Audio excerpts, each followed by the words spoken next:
É um prazer estar aqui com todos vocês. É sempre uma alegria estar servindo a Igreja do Senhor. Eu quero pedir você, por gentileza, abrir as nossas Bíblias em 1 Samuel, capítulo 1.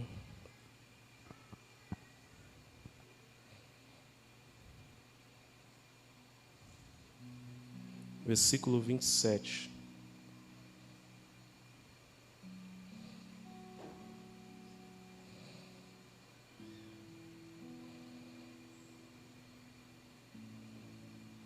Primeira Samuel, capítulo 1, versículo 27, está escrito: Por esse menino orava eu, e o Senhor concedeu a minha petição, que eu lhe tinha pedido. Amém? Irmãos, podem se assentar. Me encontro feliz de estar aqui com os amados irmãos. Agradeço a todos pela recepção. A irmã Letícia está juntamente comigo, a minha esposa Marissa, meus 2 filhos, Samuel e Manuela. Eu reúno na Assembleia de Deus, no Ministério Bela Aurora, e sirvo ali como presbítero. E hoje seria o meu amigo Petares, né? Um dos ministros lá do campo, itinerante. E aí, por ele estar passando mal, ele não pôde estar aqui presente, mas mandou saudar toda a igreja com a paz do Senhor. E um abraço para toda a igreja. Ele mandou trazer para vocês, tá bom? Meus queridos e amados irmãos, o culto hoje é o culto de família. E a maioria das vezes já ouvimos falar que família é um projeto de Deus. Nós observamos quando Deus ele cria a terra, cria os céus, a terra, faz a separação entre o mar, abençoa a natureza, depois ele vai criar um homem. E a Bíblia diz que ele cria um homem à sua imagem e semelhança e dar para ele uma mulher chamada Eva. E você percebe que desde a construção do mundo, Deus ele tem como primazia a família.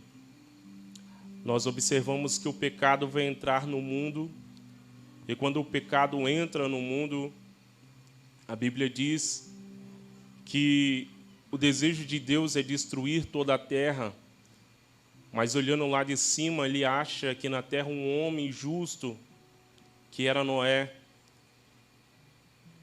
E a vontade de Deus é destruir a terra com o dilúvio, mas por causa de um homem justo, Deus vai preservar Noé e a sua família.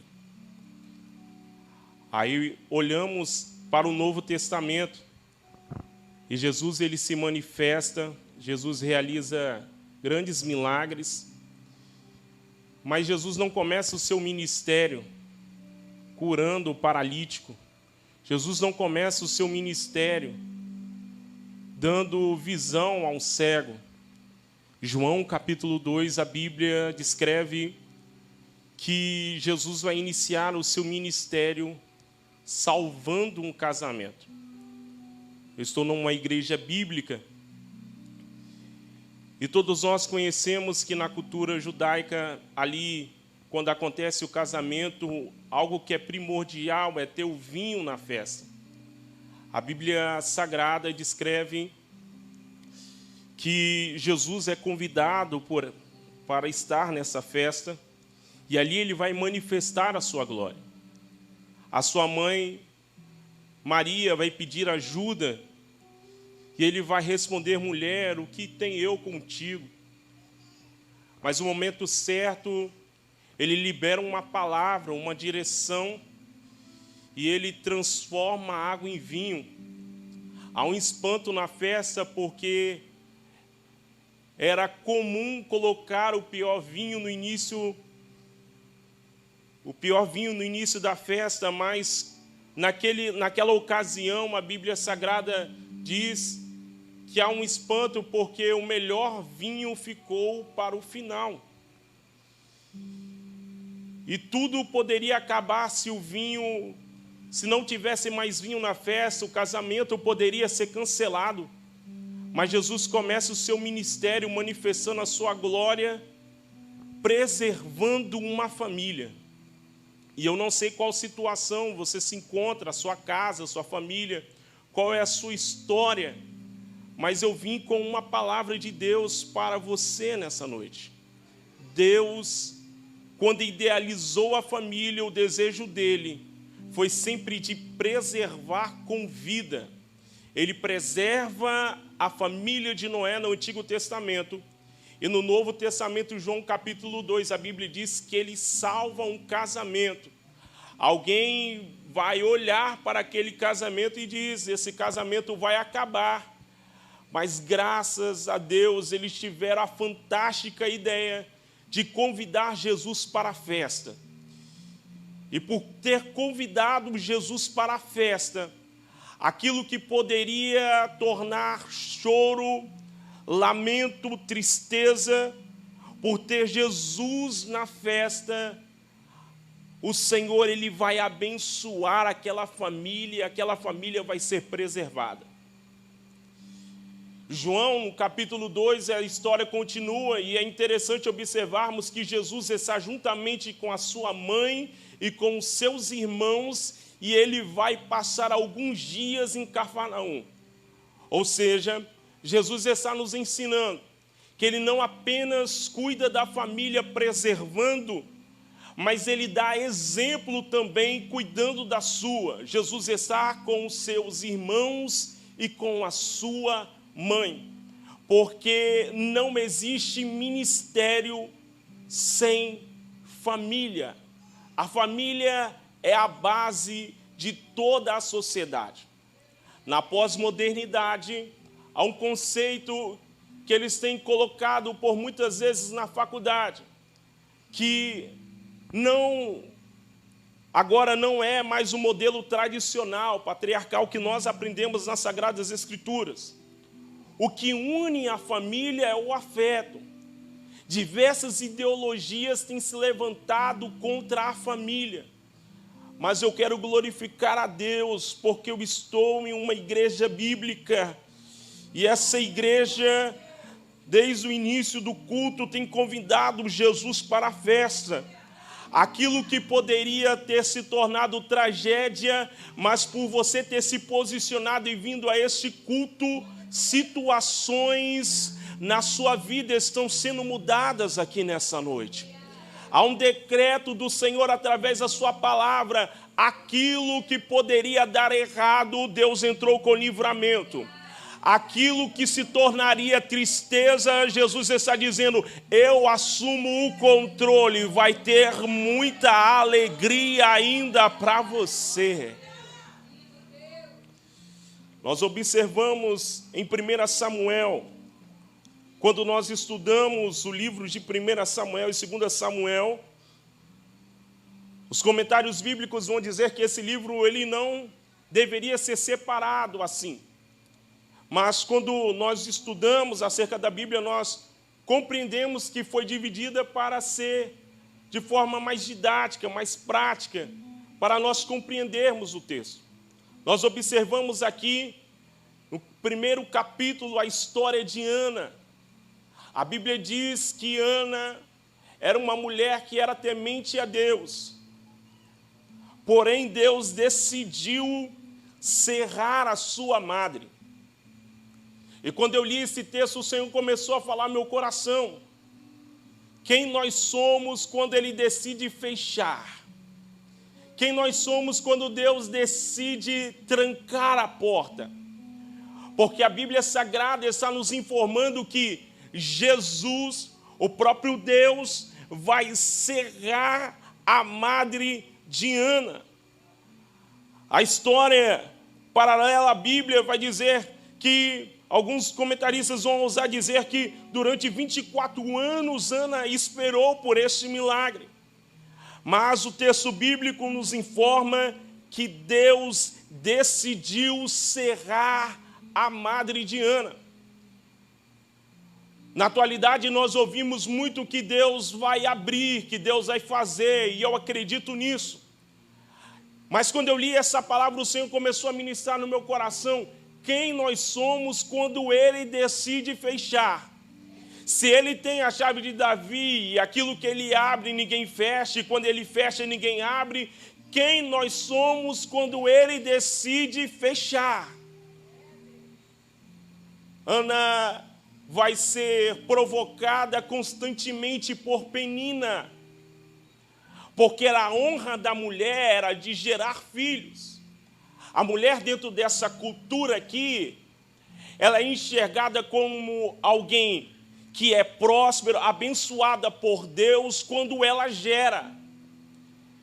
Então a visão, dentro desse contexto aqui, é que alguém é abençoado por Deus, próspero por Deus, quando esse alguém gera. E justamente dentro desse contexto, dentro desse pensamento que havia na época, Deus vai decidir serrar a madre de Ana. Mas a Bíblia Sagrada diz que Ana, todos os anos, subia para Siló para sacrificar e adorar a Deus. Penina constantemente vai provocar e vai irritar Ana. E a Bíblia Sagrada diz que Ana vai ficar amargurada, a ponto, nesse culto, quando ela vai cultuar ao Senhor, o sumo sacerdote Elias está ali na porta observando, e diante do desespero daquela mulher, da forma que ela orava, do jeito que ela balbuciava, do jeito que ela se lamentava diante de Deus, o próprio sumo sacerdote vai achar que ela estava embriagada.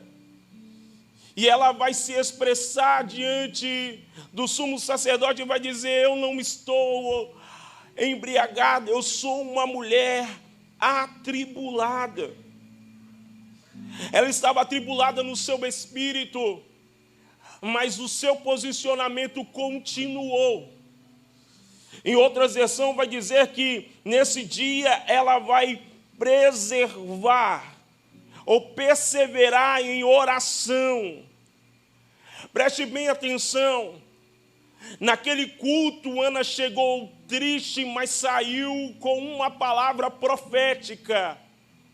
E qual foi a palavra profética? Depois de Ana falar sobre o seu coração, aquilo que ela estava sentindo, o sumo sacerdote vai liberar para ela uma palavra, que seria concedido aquilo que ela estava pedindo a Deus. Essa mulher aqui, ela está sofrendo humilhação, porque ela, diante da sociedade, é como se ela fosse uma mulher amaldiçoada. Mas ela permaneceu em oração e não parou de orar.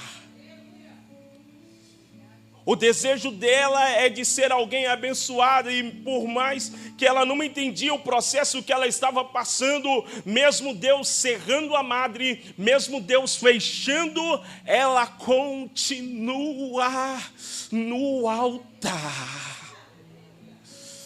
E aqui eu aprendo uma lição que mexeu comigo, porque se Ana está pedindo a Deus um filho e Deus cerra a sua madre, ela está dizendo para Deus: Deus, eu não te adoro por aquilo que o Senhor pode me dar, eu te adoro por aquilo que o Senhor é. Ela continua adorando. O seu sofrimento é tão grande que o seu marido, de certa forma, vai tentar consolar o coração de Ana.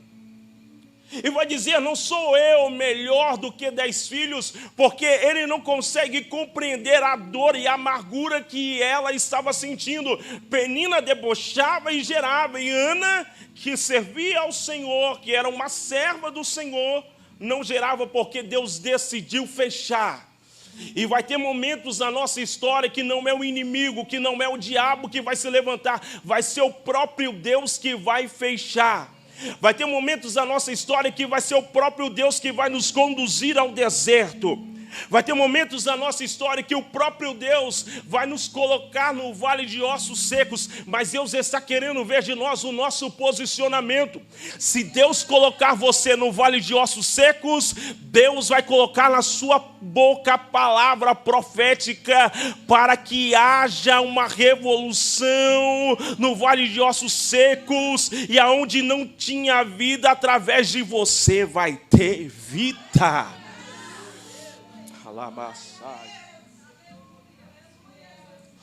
Se Ele te levar para o deserto, se o Espírito te conduzir para o deserto, fica tranquilo, porque Ele vai passar com você o deserto. Jesus foi conduzido pelo Espírito em E com letra maiúscula, o E ali com letra maiúscula. O próprio Espírito de Deus vai conduzir Jesus para o deserto, mas Jesus vai atravessar com Jesus. O Espírito Santo, melhor dizendo, vai atravessar com Jesus o deserto.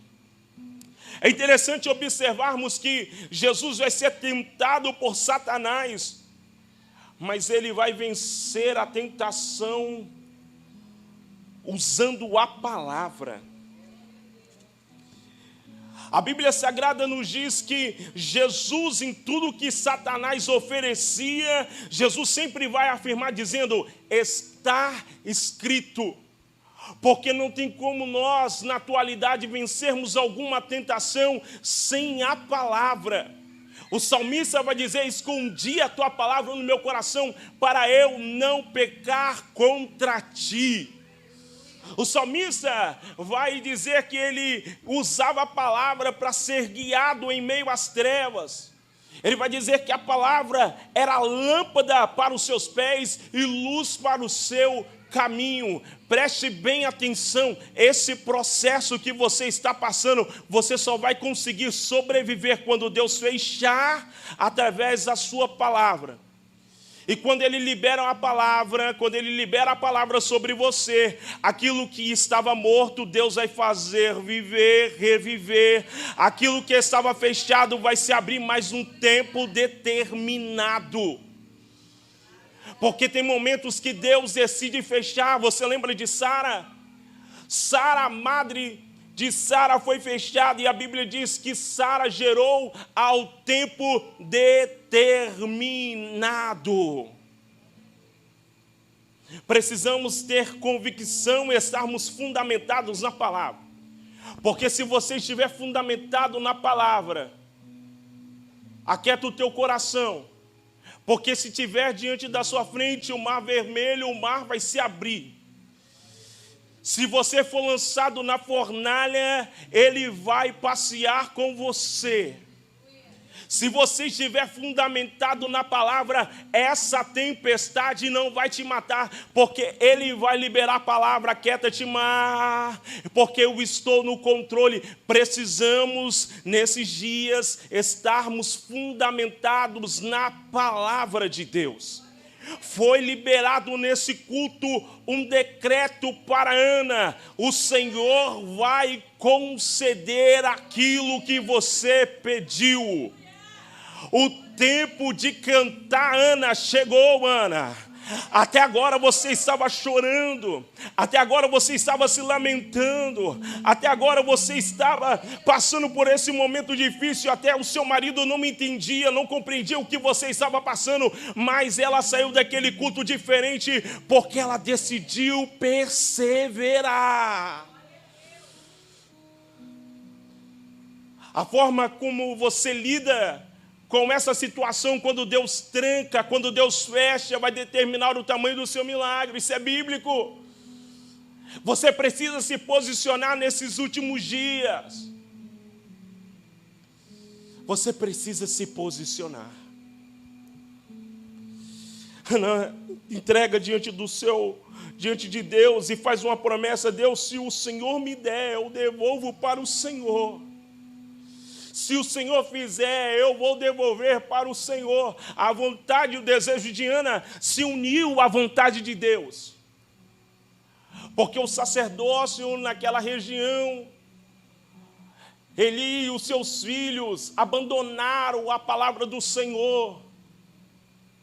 Eli agora vai viver e vai saber que os seus filhos estão cometendo pecado e mesmo assim não vai se posicionar. Deus necessitava de um sacerdote, de um juiz e de um profeta. E a vontade de Ana sincronizou com a vontade de Deus. E o Deus que havia cerrado a madre de Ana, a Bíblia diz que Ana agora, quando ela volta para sua casa, o seu semblante agora mudou. Agora há alegria no seu rosto. Eucana vai conhecer Ana e Deus vai conceder a bênção a ela. Samuel vai nascer. Samuel vai nascer para marcar um novo ciclo na história de Israel. Samuel vai nascer porque vai ser alguém que vai marcar essa geração. Ele vai ser alguém que vai ungir reis. Ele vai ser alguém que vai trazer uma palavra profética para o povo. A vontade e o desejo de Ana se uniu à vontade de Deus. E quando eu olho para essa história, parece que quando eu estou pregando, eu estou vivendo tudo isso. Porque a minha esposa não poderia ter filhos. E logo quando nós casamos, ela foi identificada com alguns problemas. Então ela não poderia também, o médico acabou cancelando dela tomar um anticoncepcional. Nós não tínhamos mais esperança, então Deus vai nos presentear com a Manuela. E aí já tinha o decreto do médico. E na gestação do Samuel, a gente descobre ainda que ela tinha o útero bicorno, então isso poderia, no momento da gestação, acontecer um aborto, então há um desespero no nosso coração. Mas quando eu olho para essa palavra, eu vejo o que Deus fez na vida de Ana, Ele fez na minha casa também. Porque o Senhor liberou lá dos céus uma palavra, por um momento, por 3 anos, Ele cerrou, Ele fechou. Mas quando Ele liberou a palavra lá do céu, o Senhor fez um milagre muito grande na minha família. Um dia minha esposa está orando dentro de casa. Ela está orando ao Senhor e o Senhor visita de uma forma sobrenatural. E ali ela tem a ideia, a percepção que Deus estava curando ela, que Deus estava limpando ela, e Deus realizou ali um grande milagre. Eu estou pregando para culto de família, e eu vim aqui te dizer, Deus, Ele se responsabiliza pela sua palavra. Mas você só vai viver esse tempo de milagre se você se posicionar em adoração. Tudo bem se ele fizer, eu continuo adorando. Abacuque, ele vai escrever. Eu sei que o Senhor vai julgar a nação. Eu sei que há um juízo iminente sobre a nação. Mas ainda que a figueira não floresça, ainda que não haja produção, ainda que a situação esteja adversa, todavia exultarei e adorarei o Deus da minha salvação. Eu continuo me posicionando em meio ao caos. Eu continuo adorando em meio ao caos.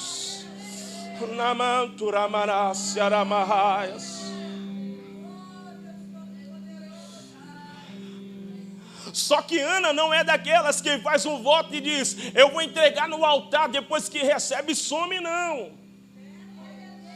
Ana faz um compromisso com Deus e a Bíblia Sagrada diz que ela vai, como de costume, subir para o templo adorar. E quando o menino é desmamado, juntamente com a sua família, ela entrega no altar do Senhor. Mas pregador, anteriormente você disse que o sumo sacerdote Elias estava fora da visão, seus filhos estavam envergonhando, se relacionava perto do templo, trazia escândalo. Mas Ana, ela fez um propósito com Deus. ela confiou em Deus, então ela está entregando para Deus. Há um pensamento que diz que nós somos influenciados pelas pessoas que estão do nosso lado. Nós somos o resultado do meio. Mas parece que com Samuel isso não funciona.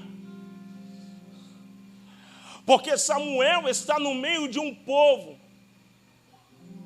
que vai trazer escândalo diante de Deus, mas ele continua crescendo diante dos homens e diante de Deus. Porque aquilo que é gerado no altar cresce. Cresce na terra e Deus aprova do céu. Cresce diante dos homens e Deus aprova lá do céu.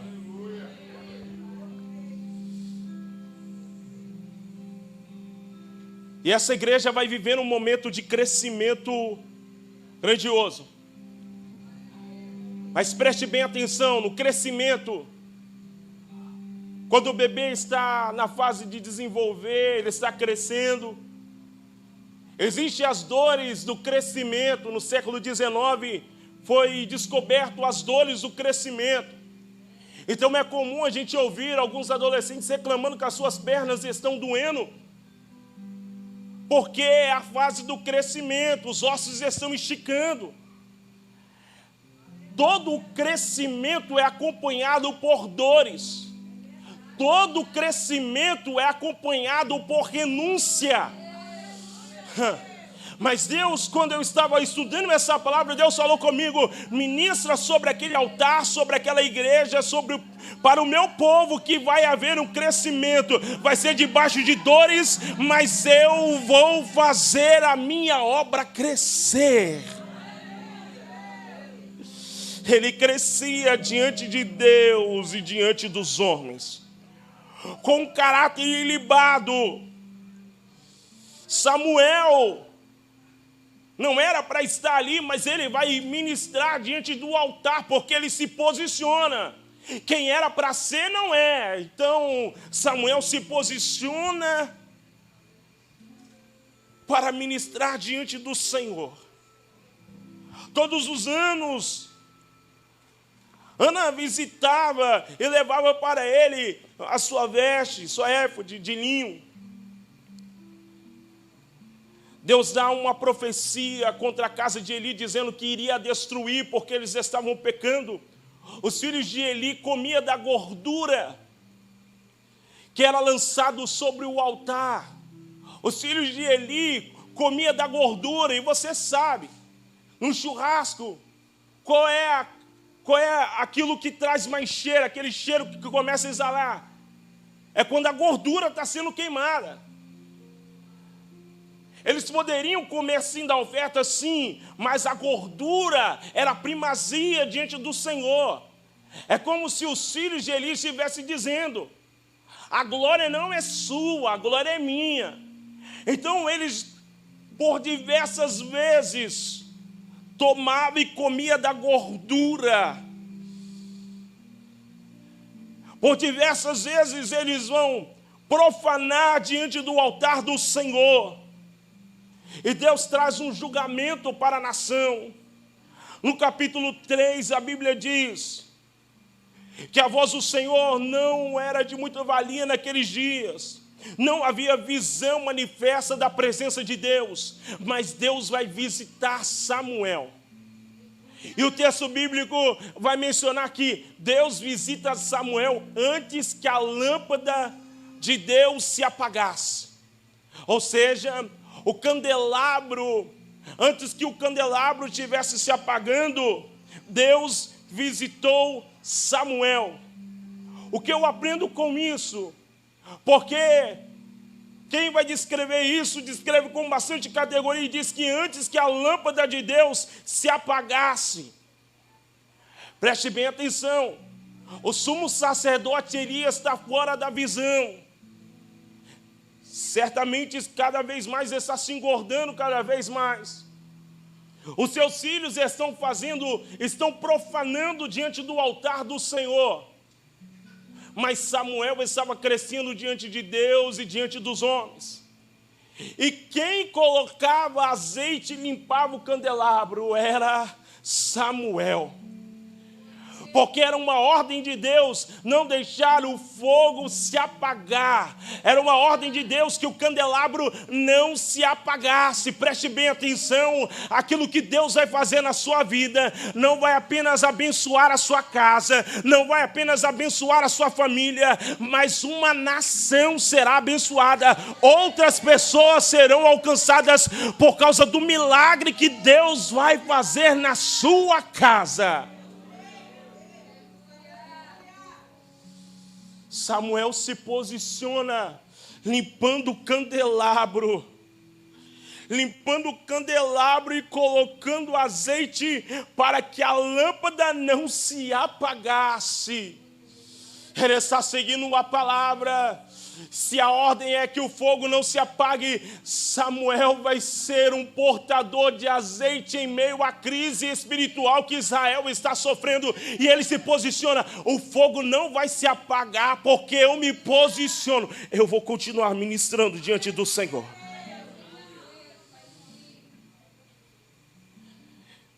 E o Espírito Santo está dizendo, ele está levantando uma juventude, está marcando uma juventude, essa juventude aqui da igreja, para se posicionar, e Deus está dizendo: o fogo vai continuar ardendo, porque o Senhor vai começar a aquecer os corações dos jovens aqui.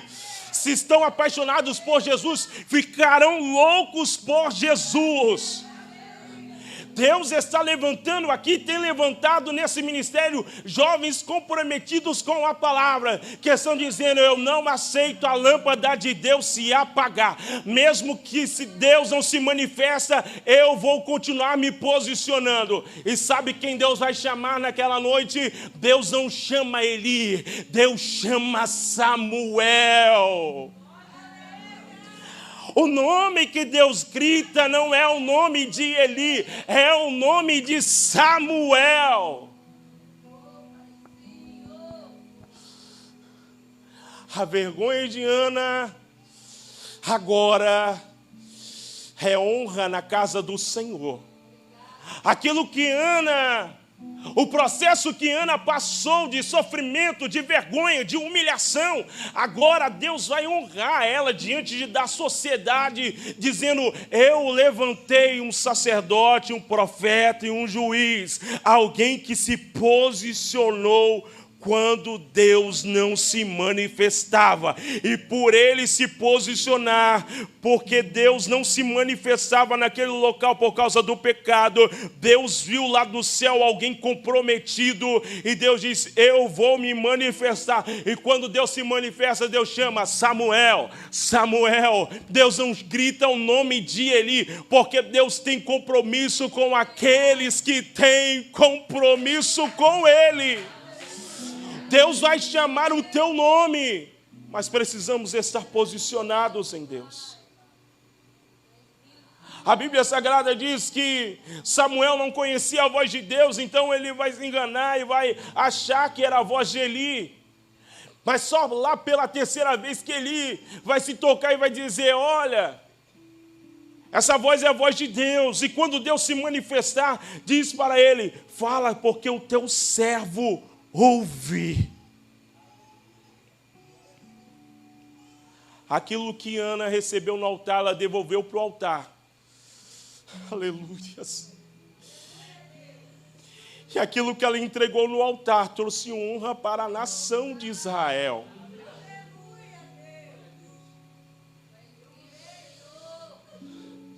Deus está falando conosco aqui nessa noite. O teu choro não tem sido em vão, as suas lágrimas não têm sido em vão. Por você ter se posicionado como Penina te criticava, quando a situação era contrária, Deus vai fazer o sobrenatural. E quando Ele decide abrir, quando Ele libera a bênção é maior, é melhor do que aquilo que nós pedimos ou pensamos.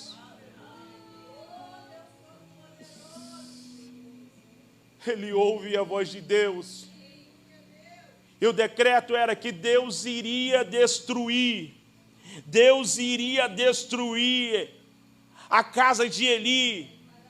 A palavra que Deus dá para Samuel é uma palavra pesada. Então Samuel, ele vai ficar tímido, não vai querer entregar. E quando Deus fala para ele, ele vai entregar para Eli. E nós já sabemos o que aconteceu na casa de Eli. Nós essa noite temos a opção de escolher que família que nós vamos seguir o exemplo. Se é a família de Eli, alguém que profana, alguém que traz escândalo, ou se nós vamos seguir esse exemplo maravilhoso de Ana, que se posicionou em adoração, que se posicionou com compromisso e fez um voto ao Senhor dizendo: Deus, se o Senhor me der, eu te entrego. E aquilo que ela entrega a Deus, Deus diz, não era para ele fazer parte, mas parece que Deus achou graça. Deus achou graça em Samuel no seu posicionamento. E quando Deus olhou para Samuel, viu nele comprometimento, humildade, viu um caráter ilibado a ponto de ir mais à frente. Quando você lê a história de Samuel, Samuel vai chegar diante do povo e vai perguntar: o que vocês têm para falar de mim? E a nação vai se calar, porque ninguém tinha nada contra ele. A sua vida, o seu ministério foi um ministério que honrou a Deus. Se coloca de pé nessa noite. O Senhor nessa noite está nos convidando a se posicionar em meio à crise espiritual que nós estamos vivendo nesses dias. E parece que sempre quando Deus vai levantar alguém para revolucionar a nação, Satanás tem a ideia de matar as nossas crianças. Foi assim quando Deus levantou Moisés no Antigo Testamento. Foi assim quando Jesus se manifestou. Há uma guerra espiritual, há uma guerra ideológica. Mas nós, como igreja, decidimos nos posicionar. E nós aqui se posicionando, a igreja, ministério de Jesus, está se posicionando e está dizendo: Deus, eu decidi manter o candelabro aceso. Eu não vou me corromper como Ofni e Finéias. O fogo vai continuar ardendo sobre o altar. Lá na candaraia, cerca me raço no monossianaraia. Deus está marcando nessa noite para me dizer, e me trouxe aqui para dizer para a igreja: Deus está marcando nessa noite, está dizendo: vocês irão viver um novo tempo, e nesse novo tempo vocês verão a minha glória se manifestar, vocês verão o meu fogo arder, vocês verão a minha unção se manifestar, porque eu vi os remanescentes fiéis que se posicionaram. Eu vi as famílias que poderiam estar em outro lugar, mas desejaram estar no altar e perseverar em adoração. Quando tudo deu errado, quando eu fechei a porta, Deus te viu. Hanai, andai, assúria, narras. Se formos pais posicionados, teremos filhos incendiados. Uma mulher vai chegar diante do profeta Eliseu e vai dizer: olha, se o Senhor não me ajudar, eles levarão o meu filho. Mas essa mulher vai se posicionar e vai dizer: olha, o meu marido foi servo do Senhor. E o profeta libera a palavra para ela: a multiplicação de azeite. Por essa mulher ter se posicionado, ela está dizendo: os meus filhos não serão escravos, porque eu me posiciono. Deus está nos chamando para termos ou tomarmos uma posição diante do altar dele. Porque se nós se posicionarmos diante de Deus, Deus está dizendo: o que eu tenho para você é maior, o que eu tenho para sua casa é maior, o que eu tenho para sua família é maior. Na casa daquela mulher houve a multiplicação de azeite. E ela não aceitou os seus filhos se tornarem escravos. Aleluias! Os nossos filhos não serão escravos do pecado, não serão escravos dessas ideologias, porque nós se manifestamos esse culto de família e dizemos: Senhor, nós se posicionamos, o azeite vai continuar jorrando sobre a lamparina, o fogo de Deus não vai se apagar. Ministério com liberdade para adorar ao nome do Senhor. Agradeço a Deus por essa oportunidade. Que o Senhor te abençoe e faça brilhar seu rosto em ti, que conceda sua